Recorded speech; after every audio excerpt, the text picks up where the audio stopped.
മേടമാസ പുലരിയിൽ കണി കാണാൻ മാത്രം വിരിയുന്ന കണിക്കൊന്ന പൂക്കളുടെയും നിലവിളക്കിന്റെ നിർദീപവും ധാന്യങ്ങളും കണിവെള്ളരിയും കള്ളക്കണ്ണനെയും തളികയിലാക്കിയുള്ള ഒരു രാത്രിയിലെ കാത്തിരിപ്പും ഒരു വർഷത്തിലേക്കുള്ള ഐശ്വര്യത്തിന്റെ പ്രയാണം. അങ്ങനെ കണി കണ്ട് ഈ വർഷത്തെ വിഷു ആഘോഷം തുടക്കമായി.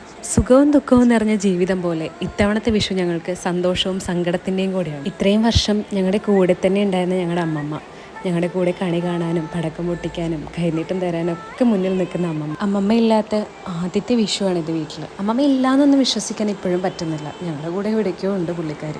അമ്മമ്മയ്ക്ക് അങ്ങനെ ഞങ്ങളെ വിട്ടു പോകാൻ പറ്റും. പിന്നെ ഞങ്ങൾ കല്യാണം കഴിഞ്ഞിട്ടുള്ള ആദ്യത്തെ വിഷു. എല്ലാ വർഷവും വീട്ടിൽ അച്ഛനാണ് കണി വെക്കാറ്. കണി വെക്കുന്ന മാത്രമല്ല, അതിനുള്ള ഒരുക്കങ്ങളും കാര്യങ്ങളും എല്ലാം അച്ഛൻ തന്നെ ചെയ്യാറ്.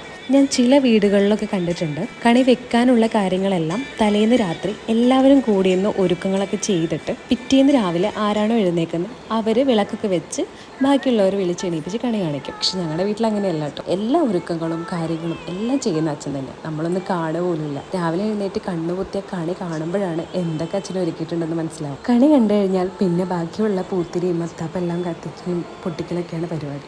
അത് കഴിഞ്ഞാൽ പിന്നൊന്ന് ഉറങ്ങും കേട്ടോ. ആ ഉറക്കം കഴിഞ്ഞ് എഴുന്നേറ്റാലേ വിഷുവിനൊരു ഉഷാറുണ്ടാവുള്ളൂ. ഇത്തവണ ഒരു 4 മണി 4:15 അങ്ങനെ ആകുമ്പോഴാണ് കണി കണ്ടത്. അതുകൊണ്ട് ഉറങ്ങാൻ കുറേ സമയം കിട്ടി. ഓരോരുത്തർക്കും ഓരോ ഫേവറേറ്റ്സ് ഉണ്ടാവും. എനിക്ക് വിഷുവിലെ ഏറ്റവും ഇൻട്രസ്റ്റ് ആയിട്ടുള്ള കാര്യം ഈ കണി കാണലും കൈനീട്ടം വാങ്ങലും. സദ്യ കഴിക്കലും പടക്കം പൊട്ടിക്കലും പൂത്തിരി എത്തിക്കലൊക്കെ നമുക്ക് എപ്പോഴും ചെയ്യണം. പക്ഷേ ഈ കണി വെക്കലും കൈനീട്ടം വാങ്ങലും അത് വിഷുവിന് മാത്രമേ ഉള്ളൂ. അങ്ങനെ വീട്ടിൽ അന്നുണ്ടായിരുന്ന കുടുംബാംഗങ്ങളൊക്കെ അച്ഛൻ്റെ കയ്യിൽ നിന്ന് കൈനീട്ടം ആദ്യം വാങ്ങിച്ചു. പിന്നീട് ബാക്കിയുള്ളവർക്ക് അങ്ങോട്ടും ഇങ്ങോട്ടും കൊടുത്തിട്ടുണ്ട് കേട്ടോ. കുറച്ചൊക്കെ ഇതിനകത്ത് ആഡ് ചെയ്തിട്ടുള്ളൂ. കുടുംബത്തിലെ ഏറ്റവും പ്രധാനപ്പെട്ടതും ചെറിയ ആൾക്ക് അന്നൊരു മൂഡ് ഇഷ്യൂസ് ഉണ്ടായിരുന്നു. അതുകൊണ്ട് കുറച്ച് കഴിഞ്ഞിട്ടാണ് എല്ലാത്തിനും കൈനീട്ടം മേടിച്ചത്. Happy Vishu, happy Vishu, happy Vishu.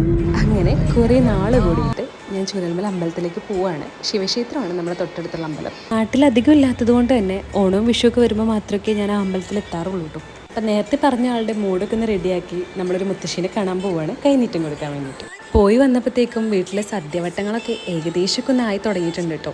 Main chef ഇത്തവണ ചേച്ചിയാണ്. ബാക്കിയുള്ള എല്ലാ ഹെൽപ്പ് ചെയ്തിട്ട് അമ്മ കൂടെ തന്നെ ഉണ്ട്. ഞാനപ്പം പകുതി തന്നെ ജോയിൻ ചെയ്തു. വീട്ടിൽ ഇതുപോലത്തെ ആഘോഷ ദിവസങ്ങളിൽ അച്ഛൻ്റെ പ്രധാനപ്പെട്ട ഡ്യൂട്ടി എന്ന് പറയുന്നത് വെജിറ്റബിൾ കട്ടിംഗ് ആണ്. അമ്മയും ചേച്ചി ഉണ്ടെങ്കിൽ ചേച്ചിയും കൂടിയാണ് മെയിൻ കുക്കിംഗ് പരിപാടിയൊക്കെ ചെയ്യുക. ഞാൻ ബാക്കിയുള്ള ക്ലീനിങ്ങും തേങ്ങ ചിരണ്ടലും പാത്രം കഴുകലൊക്കെ ആയിട്ട് കൂടെ തന്നെ ഉണ്ടാകും. ഞാനത് മെയിനായിട്ട് എടുത്തു പറയാനുള്ള കാര്യം എന്താണെന്ന് വെച്ചിട്ടുണ്ടെങ്കിൽ, ഒരു കുടുംബത്തിലെ എല്ലാ അംഗങ്ങളും ഒരുപോലെ ഉത്സാഹിച്ച് ഒത്തൊരുമയോട് കൂടിയിട്ട് എല്ലാം റെഡിയാക്കുമ്പോഴല്ലേ ആ ഒരു ആഘോഷത്തിന് കുറച്ചുകൂടി ഒന്ന് മാറ്റം കൂടുള്ളൂ. റിസോർട്ടിൽ ഗസ്റ്റിൻ്റെ തിരക്കുള്ളതുകൊണ്ടാണ് ചേട്ടൻ ഞങ്ങളുടെ കൂടെ ഇല്ലാത്തത് കേട്ടോ.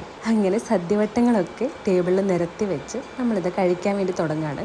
ഈ ഓണവും വിഷുവിന് മാത്രമല്ല കേട്ടോ, ഞങ്ങളെ വീട്ടിൽ എപ്പോൾ ഉള്ളപ്പോഴാണെങ്കിലും ആരൊക്കെ ആ വീട്ടിലുണ്ടോ അവരെല്ലാവരും ഒരുമിച്ച് ഈ ടേബിളിന് ചുറ്റും ഇരുന്നിട്ടാണ് കഴിക്കുക. തിരക്കുള്ളവർ ചിലപ്പം തിരക്കില്ലാത്തവർക്ക് വേണ്ടി കാത്തിരിക്കേണ്ടിയൊക്കെ വരും. പക്ഷേ എന്നാലും ആ കാത്തിരിപ്പും അത് കഴിഞ്ഞിട്ടുള്ള ഒരുമിച്ചിരുന്ന് കഴിക്കലൊക്കെ നല്ല രസമാണ്. ശരിക്കും അച്ചാർ കൊടുത്തപ്പോൾ ആൾക്ക് ആദ്യം ഒരു എക്സ്പ്രഷൻ ഉണ്ടായിരുന്നു. പിന്നെ വീഡിയോ എടുത്തപ്പോൾ എക്സ്പ്രഷൻ കറക്റ്റ് വന്നിട്ടില്ല. എന്നാലും ആളുടെ മാക്സിമം ട്രൈ ചെയ്യുന്നുണ്ട്.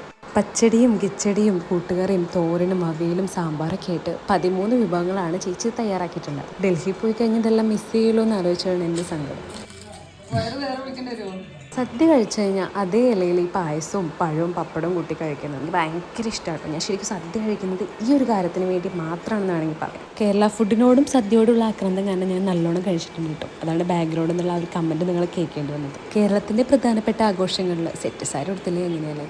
ബാക്കിയുള്ളവർക്കൊക്കെ നല്ല മടിയായിരുന്നു. അതുകൊണ്ട് ഞാൻ മാത്രം സെറ്റ് സാരി കൊടുത്തിട്ട് ഫോട്ടോഷൂട്ട് നടത്തിക്കൊണ്ടിരിക്കുമെന്ന് നിർത്തി. വീണ്ടും നല്ലൊരു വിഷുക്കാലത്തിന് വേണ്ടി നമുക്ക് ഒരുമിച്ച് കാത്തിരിക്കും.